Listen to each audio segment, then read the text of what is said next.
আবার যারা পীর সাহেব এরা বলতেছে মুরিদ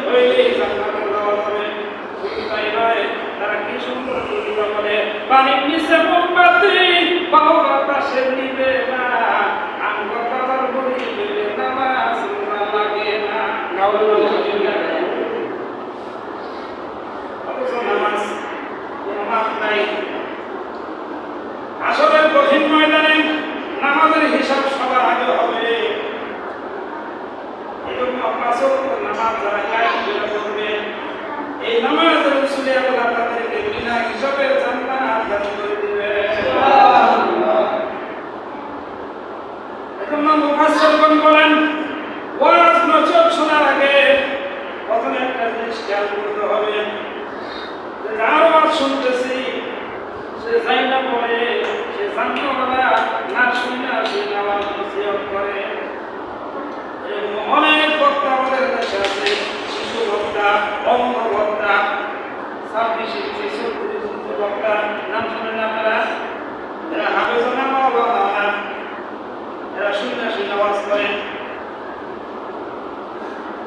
এজন্য যার ওয়াজ নসিহত শুনলে আমল আসবে, মুফাসসিরগণ করেন এর ভিতরে এক নাম্বার হলো সে জানে তার ওয়াজ শুনলে আমল আসার সম্ভাবনা বেশি।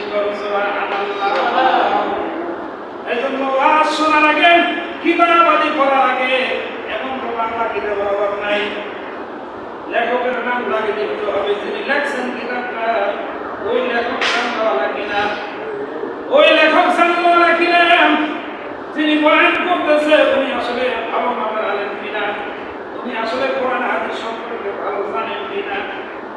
এগুলো চাই না শুই না যখন আমি আপনি তার ওয়াজ নসিহত শুনবো, তার লেখা কিতাবগুলো পড়বো, তখন আমার আপনার ভিতরে আল্লাহ আমলের জজবা পয়দা করে দিবে।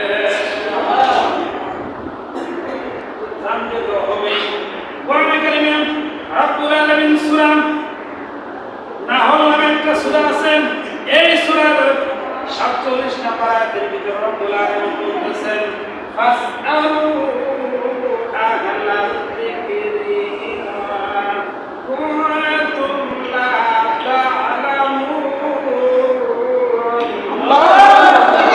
তোমরা যারা জানো না, যারা জানে তাদের কাছ থেকে জেনে নাও, তাদের কাছ থেকে শিখে নাও।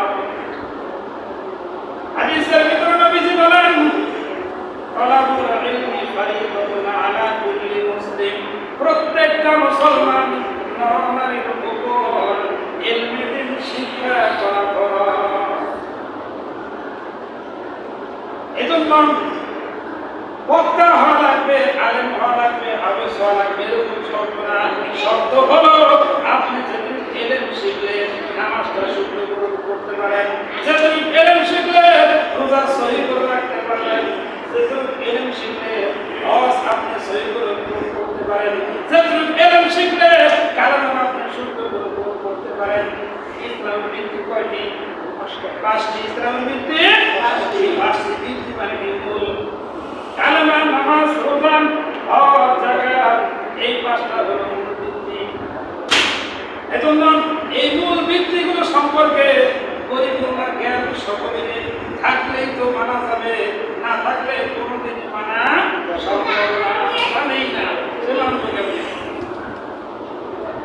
এজন্য দেখবেন একটা ছোট বাচ্চা, সে বুঝে না পুকুর পাড়ে খেলা করে, হঠাৎ করে অ্যাক্সিডেন্ট হতে পারে, সে বুঝে না রাস্তায় খেলা করে, কিন্তু যারা বুঝে তারা কিন্তু রাস্তায় খেলা করে না। এজন্য নবীজি বলেছেন ইলম শেখা ফরজ।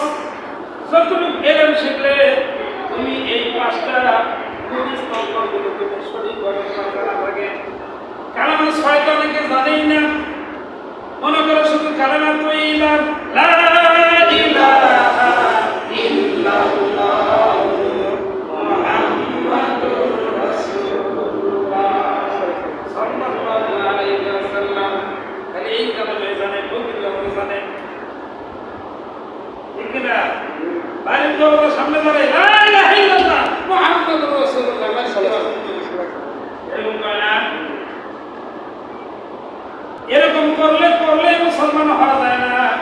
ব্রিটিশের সময়, যুদ্ধের সময় হিন্দুরা কালামা করেছিল, পাকিস্তানি পাক বাহিনী এসে যখন হামলা চালাইছে যে কালামা তারা, তখন সে বলা শুরু করছে লা ইলাহা ইল্লাল্লাহ সুবহানাকা ইন্নী কুনতু মিনাজ জালিমিন। মুসিবত কা দুআ হয়, কয় মেরা বড় মুসিবত হয়, আমি বড় মুসিবতে গেছি।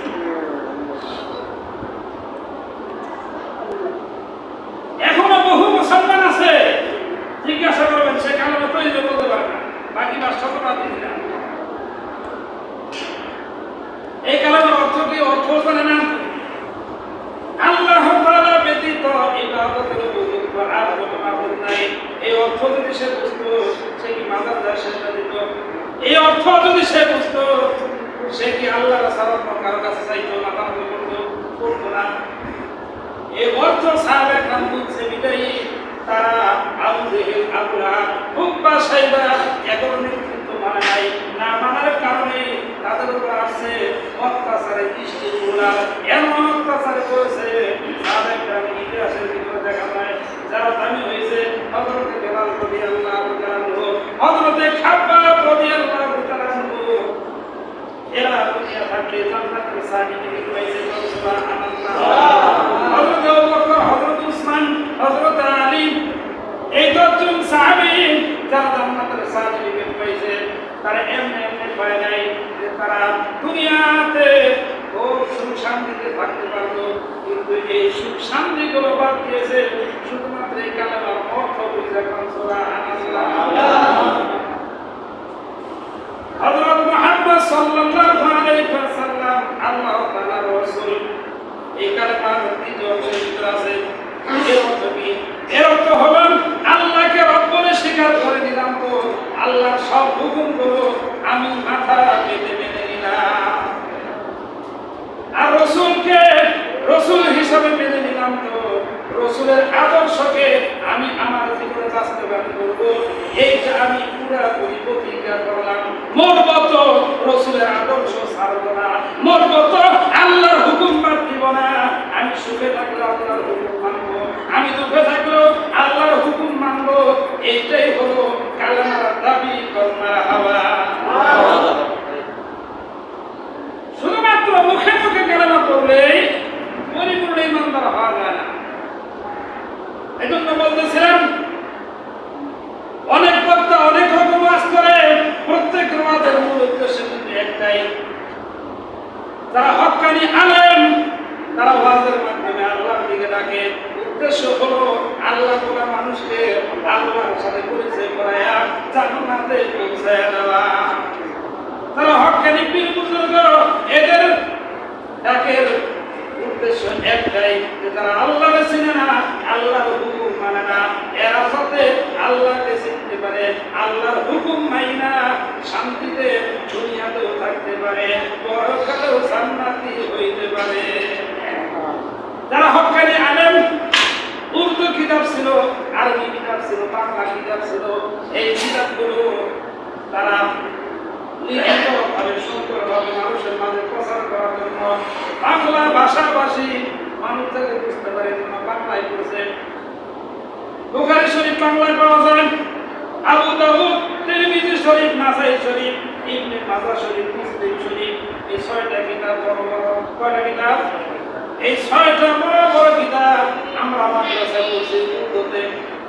এখন সবগুলো বাংলায় পাওয়া যায়, বাংলাতে রচনা করা হয়েছে। আপনি লেখক দেখবেন কে লিখছে। বিভ্রান্ত করার জন্য খ্রিস্টানেরাও তাদের লেখক লাগাই দিয়েছে, মাঝখানে উল্টা পাল্টা দিয়ে দিয়েছে। এজন্য আপনি যদি ফেতনা না করেন, আপনি দেখবেন ভালো আলেম লিখছে কিনা।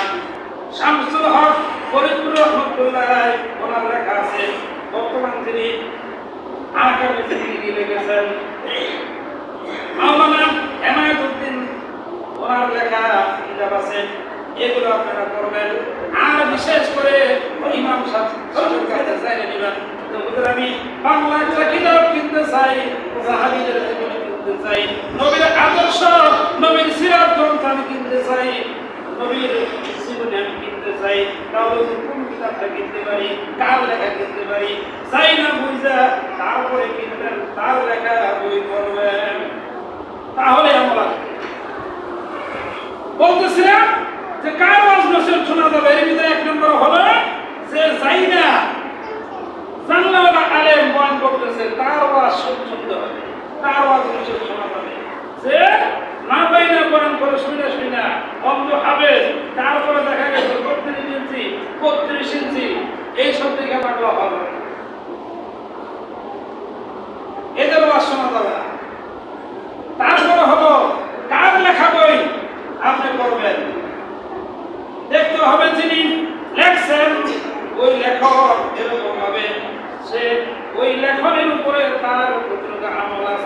সে হক্কানি আলেম কিনা।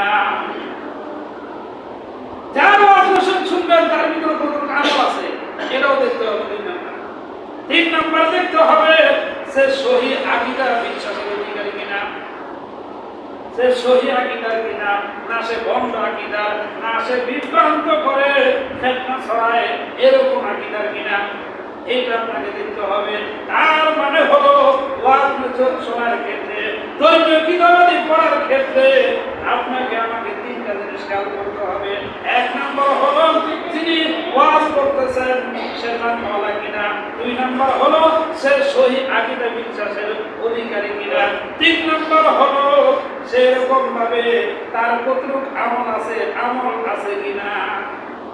এই 3টা জিনিস আমি আপনি যদি দেখি তাহলে দেখা যাবে ওই ওয়াজ নসিহত শোনার দ্বারা আমার আপনার ভিতরে আমল আসবে, তাদের ওয়াজ নসিহত শোনার দ্বারা আমার আপনার দুনিয়া এবং আখিরাতে উভয় জাহানের কল্যাণ বয়ে আনবে। নসে আমার আপনার এই ওয়াজ নসিহত শোনার দ্বারাই জাহান্নামের রাস্তা অটোমেটিক আমার আপনার খুলে যাবে। আল্লাহ আমাদেরকে হেফাজত করুন, যেন বলেন আমিন। আমিন। জিকির করেন সুবহানাল্লাহ ওয়ালহামদুলিল্লাহ লা ইলাহা ইল্লাল্লাহ লা ইলাহা ইল্লাল্লাহ লা ইলাহা ইল্লাল্লাহ লা ইলাহা ইল্লাল্লাহ লা